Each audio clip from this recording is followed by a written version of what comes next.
사울은 여전히 주님의 제자들을 죽이겠다는 생각으로 그들을 위협하고 있었습니다. 그는 대제사장에게 가서 다마스커스의 여러 회당에 보내는 편지를 써달라고 했습니다. 남자든 여자든 그 도를 따르는 사람이 있으면 닥치는 대로 붙잡아서 예루살렘으로 끌고 오려는 것이 그의 생각이었습니다. 사울이 길을 떠나 다마스커스 가까이에 이르렀을 때였습니다. 갑자기 하늘로부터 밝은 빛이 사울을 둘러 비쳤습니다.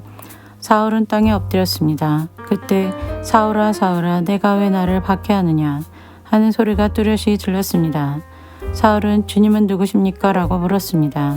나는 내가 박해하는 예수다. 일어나 성으로 들어가거라.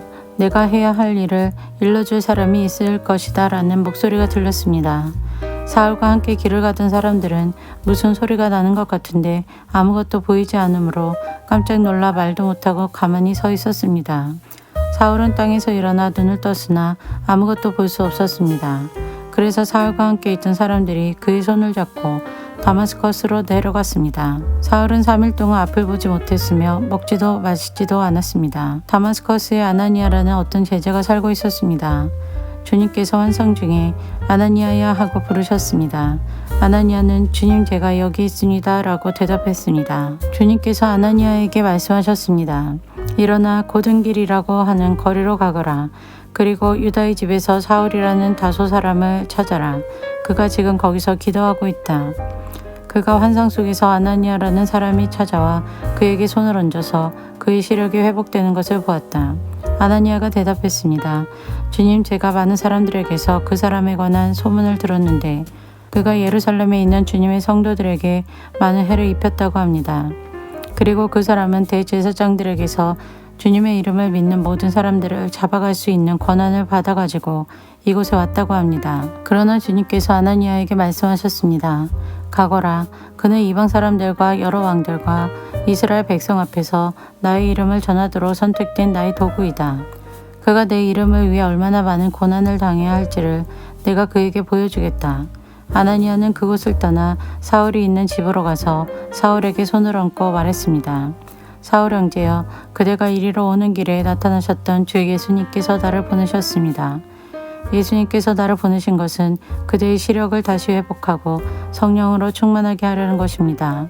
그러자 곧 사울의 눈에서 비늘 같은 것이 떨어져 나가고 사울은 다시 보게 되었습니다. 사울은 일어나 세례를 받았습니다. 그는 음식을 먹고 기운을 되찾았습니다. 사울은 며칠 동안 다마스커스에 있는 제자들과 함께 지냈습니다. 그는 곧바로 회당에서 예수님은 하나님의 아들이다 라고 선포하기 시작했습니다. 사울의 설교를 들은 사람들은 놀라서 물었습니다. 이 사람은 예루살렘에서 예수님을 믿던 사람들을 닥치는 대로 죽이던 사람이 아닙니까? 그가 이곳에 온 것도 제자들을 붙잡아서 대제사장들에게 넘겨주려는 것이 아니었습니까? 그러나 사울은 더욱 힘을 얻어 예수님이 그리스도인 것을 증명하므로 다마스커스에 사는 유대인들을 당황스러워했습니다. 여러 날이 지난 뒤 유대인들은 사울을 죽이기로 모의하였습니다. 그러나 사울은 그들의 계획을 알게 되었습니다. 그들은 사울을 죽이려고 밤낮으로 성문을 철저히 지켰습니다.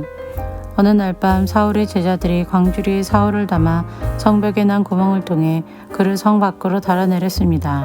사울은 예루살렘으로 가서 그곳의 제자들과 어울리려 했으나 그들은 사울이 제자가 되었다는 사실을 믿지 못하고 모두 사울을 두려워했습니다. 하지만 바나바는 사울을 데리고 사도들에게로 갔습니다. 바나바는 사도들에게 사울이 길에서 주님을 본 것과 주님께서 사울에게 하신 말씀과 사울이 다마스커스에서 담대하게 예수님의 이름을 전한 일을 이야기해 주었습니다. 이렇게 해서 사울은 제자들과 함께 지내게 되었습니다. 그는 예루살렘을 자유롭게 다니면서 주 예수님의 이름을 담대하게 전했습니다. 사울은 그리스 말을 하는 유대인들과 이야기도 하고 논쟁을 벌이기도 하였으나 그들은 사울을 죽이려고 했습니다. 형제들이 이 사실을 알고 사울을 가이사랴로 데려갔다가 다시 다소로 보냈습니다. 그러는 동안 유대와 갈릴리와 사마리아에 있는 교회들이 평화를 되찾았으며 터전을 든든하게 잡았습니다. 교회는 주님을 두려워하며 성령의 위로를 받아 믿는 사람들의 수가 점점 늘어났습니다. 베드로가 여러 지방을 두루다니다가 루다에 사는 성도들에게까지 가게 되었습니다. 거기서 베드로는 애니아라는 사람을 만났습니다. 애니아는 중풍에 걸려 8년 동안 일어나지 못하고 누워 지내던 사람이었습니다.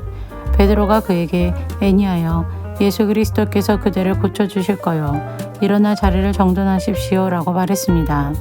그러자 애니아가 곧 자리에서 일어났습니다. 루다와 사론에 사는 모든 사람들이 그를 보고 주님께로 돌아왔습니다. 요빠에 다비다라는 여제자가 있었습니다. 그 이름은 그리스어로 하면 도르가인데 그 뜻은 사슴입니다. 다비다는 언제나 착한 일을 하고 가난한 사람들을 돕는 일에 힘썼습니다. 베드로가 루다에 머물고 있는 동안 다비다가 병이 들어 죽고 말았습니다. 사람들은 다비다의 시신을 씻어 다락방에 두었습니다. 루다는 요빠에서 가까운 곳에 있습니다.